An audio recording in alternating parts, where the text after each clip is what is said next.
Hey, it's Chris here with Shadetree America. As you can tell through my breath, it's cold out. We're getting close to the snow time. And one thing to think about that people don't think about until it's too late is winter preparation of your vehicle. I'm not really talking about taking it to the mechanic and have, your fluids checked and everything like that. What I'm talking about is an emergency kit in your car. And here are a few things that I carry that I can tell you about and show you pictures of or show them in person that will help you in case of being stranded in cold like that. So, first thing, a lot of people, in my area are avid sportsmen or hunters. Me personally, I haven't been able to do anything like that in a long time. But if you are going to be in the woods, you're normally going to have a four-wheel drive. Normally, some people do take out small cars and minivans and two-wheel drive trucks. One thing happens, you get stuck. Even four-wheel drives get stuck, people. Remember that. Even four-wheel drives get stuck. One thing that you can take that doesn't take up a lot of room, and you can buy them compact, you can buy them large, that will help you, and I'll show you a couple examples here. And that item I'm talking about is an axe. This one's pretty wore. I've been using this one for a long time. I think I've had it for about 7 or 8 years. This is a little bit smaller. I don't have a link to either one of these because this one was actually from Aldi's, the grocery store. I think it was like $7. Fiberglass handle. I don't have a sheath for either one of these, unfortunately, but this is a full-size axe. This is kind of like a compact axe. Even a hatchet would be fine. Something like that, if you do get stuck and you need to cut wood or something, you have something like that. I do carry an axe in my vehicles whenever I drive, even drive back and forth to work, just because of the fact that if I do take that vehicle, not only driving for work or somewhere else, I have it in case. Another thing that you can carry is a saw. Some sort of saw, bow saw, or something that you can use to cut limbs if you're in a survival situation. You never know what to expect. And the Boy Scout saying always prepared could mean either life or death. Me personally, I wasn't a Boy Scout, but I do live that way. So, you never know what you're going to come up across. You could be prepared for warm weather, shorts or t-shirt or something like that, and not even look at your bag. And what happens? You're stuck.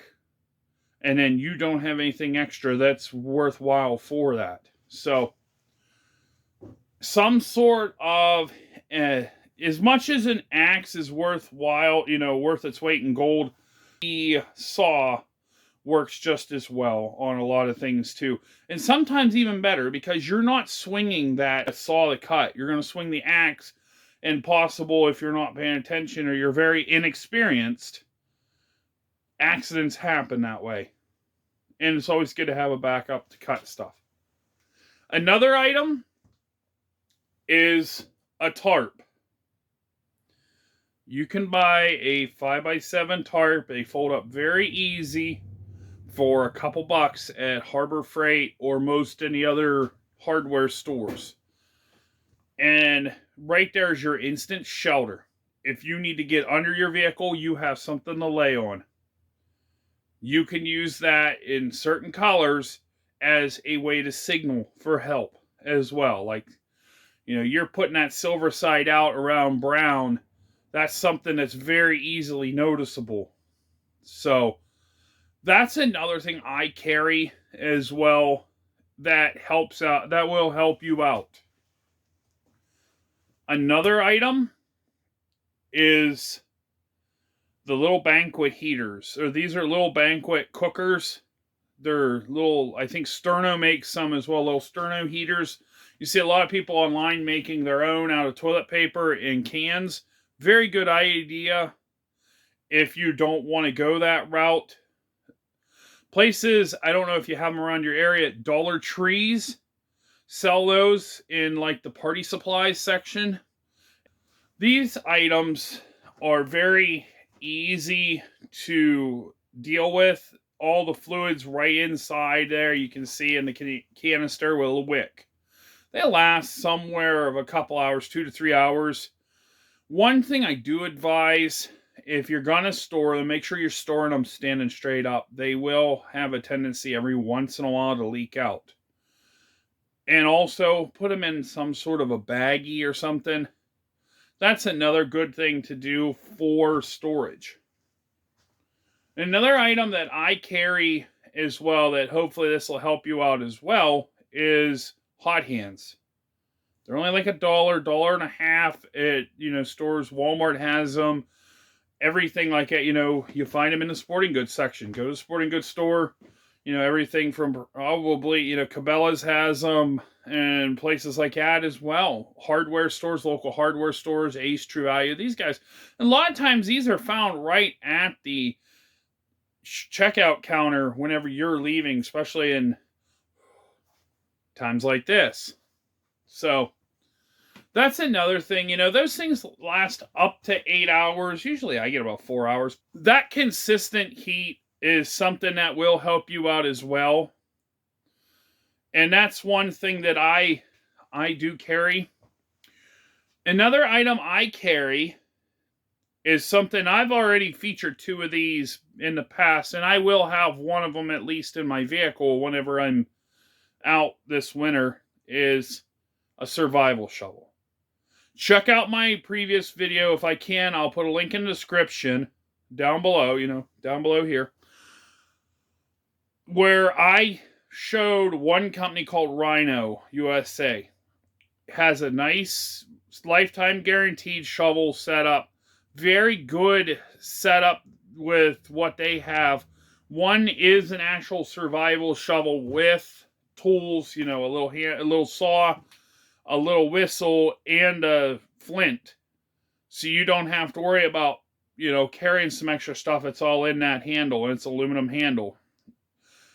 It has a pickaxe setup, and like I said, check out my video before. I showed, both of them. There's another one that doesn't have as much as a survival shovel as like an emergency shovel. Either or will be fine. Whatever you feel is preference towards you, just watch the video and you'll understand. And there's other companies out there as well. You can find other companies on eBay and Amazon sell stuff like that. You can find some of that stuff, and, most of what I'm talking about, you're going to find in sporting goods section, hardware stores, and stuff like that. So, another item, let's talk about this. Let's talk about, you have the Sterno heaters, you have something to cut down trees and stuff. What if you're somewhere you need a fire? You know what? Always, and I always carry many of these also in the vehicles. Either lighters or matches. Matches do get wet and damp. They won't fire. A lot of times lighters will keep going. Always make sure you buy a good lighter or have backups as well. When I mean backups, I mean 2, maybe 3 lighters. Lighters are not that big. They're not that hard to store. And they, things like Bics, yeah, they're a little pricey at $2 or $3, but are you going to put a price tag on your life if you're in a survival situation? I wouldn't, and I don't. So that's another thing. I do carry multiple lighters just because of the fact that I know that if I need a fire, I can make a fire. And normally another thing to go with the fire, if you don't have a lot of, there's items in your car you can use to start fire, not only gasoline, other items, not only fluids in the engine. You can use different insulations and stuff like that in there. You may have papers. You may have the owner's manual in your car. If you're in a survival situation, feel free to cannibalize that car as much as possible. One of my favorite shows I do watch a lot of is Survivor Man with Les Stroud. If you ever get a chance to look it up, look it up. He had one video or one TV episode that was Survival Man 10 days in Netherlands in a car. And he showed a lot of that stuff, a lot of skills. Now, you don't need to imitate him or something like that. If you are interested in a lot of them primitive skills, there are books out there, handbooks and stuff. Don't imitate something that you don't have a good grasp on. There's also different teachers for that as well. Don't go and try to imitate something you don't understand. But with that being said, if you don't think you have anything and you want something, and you don't have paper or something to light on fire, and you need a different fire other than maybe a Sterno heater, carry a small bag of dryer lint. It sounds crazy, it sounds weird, but dryer lint is highly flammable with either a spark or a flame.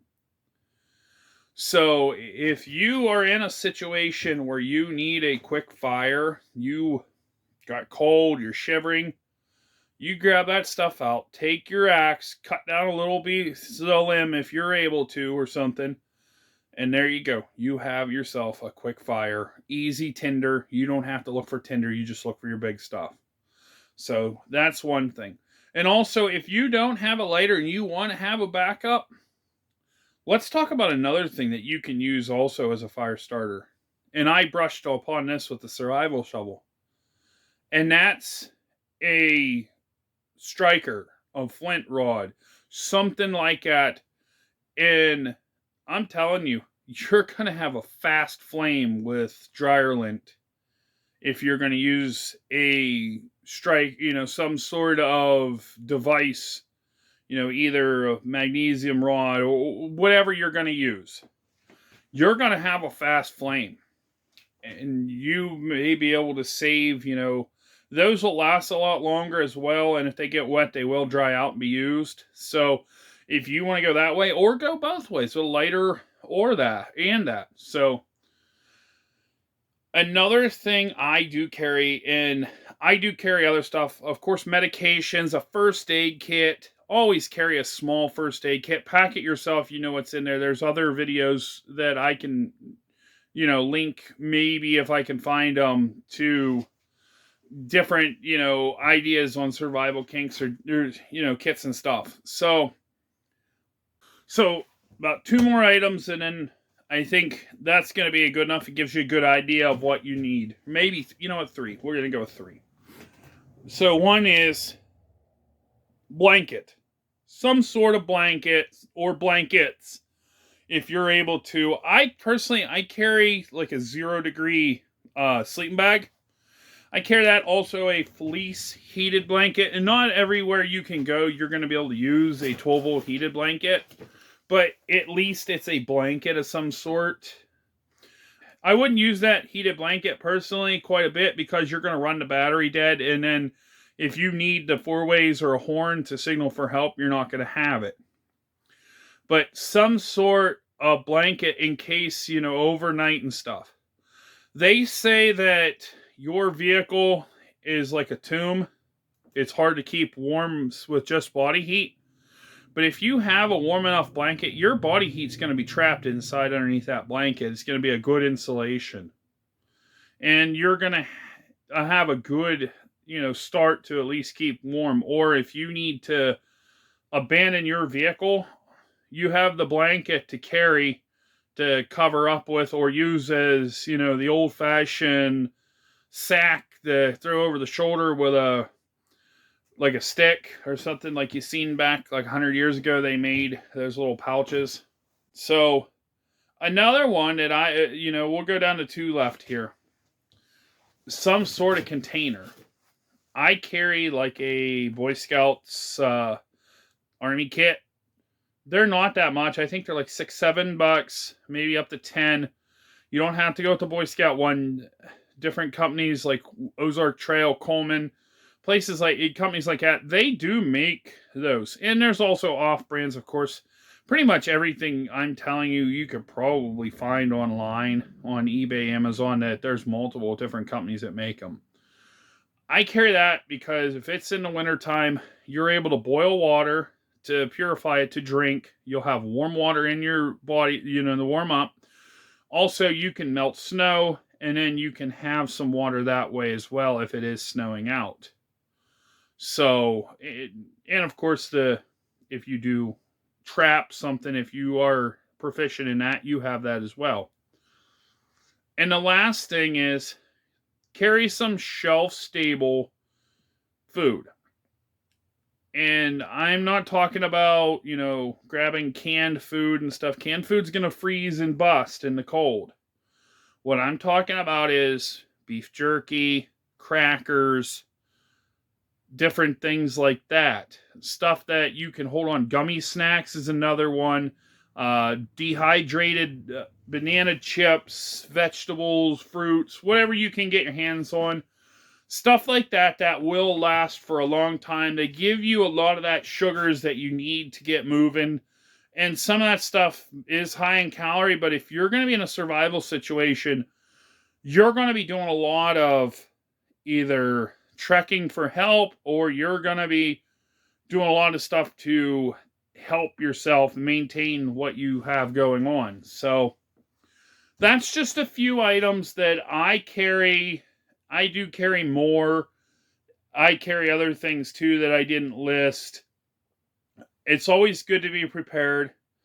And if just a bonus thing, I'll throw this one out really quick. Rope. You buy rope for $1 or $2, clothesline, paracord, whatever it is. People carry those paracord keychains and different things like that. You can do it that way as well. But understand this. You can get stuff off of a car that you can use also. Cordage, for some sort of cordage. You have stereo wire, you have car speakers, you have the seat belts, you have different things that you can use. But if you're going to be using something with cordage, one thing you always should be carrying in your vehicle in the first place is this, and that's a knife. A good, decent knife. You go and think you're going to do a good job with a Dollar Tree knife or Dollar General knife? No. Put your money into a little bit nicer knife. Kershaw, SOG, Case, some of those knives. Some of those Walmart Winchester knives are not too awful bad. But buck knife, something like that. A name that is well known that everybody knows. And there's a lot of other brands that are starting up that are decent as well. But make sure you invest in a good knife, a good solid knife that you don't have to worry about losing the edge or it breaking whenever you're flipping it out or trying to put a little bit of stress onto it. So that is the list of items that I carry. I actually carry a little bit more stuff, but that's enough as a basic thing. Don't take my word from this. Research this yourself. I don't want to see anybody get into a situation. I've been in situations like this and I was not prepared. I've been stranded along the road quite a few times with nothing. I've been stranded with stuff and not realized I had it. So always prepare. Make sure you know what you have for sure. Make sure you have a good idea and good plan. Because not only the fact that you may not be able to get a cell service wherever you're at. Your phone may be dead. You may not have your phone because, pioneers didn't have the phone. Laura Ingalls didn't have a cell phone going across the prairie. And she lived. And you can too. So, with that being said, guys, I hope this video helps you guys out. If you know somebody that might be interested in this, and not everybody's in the cold like I am. Not everybody's like this, A lot of people down there chilling in Florida, sitting on the beach, and they think 30 degrees is cold. Wait until the possibility of that polar vortex hits, and it's 52 degrees below zero. You're going to wish you had some of this stuff if you get stuck. It's a matter of life and death. So, I'll catch you guys on the next one. Stay safe out there. I say it and I mean it. Stay safe out there, everybody. Share the video if you know somebody that might benefit from it. I'll catch you guys later, and God bless.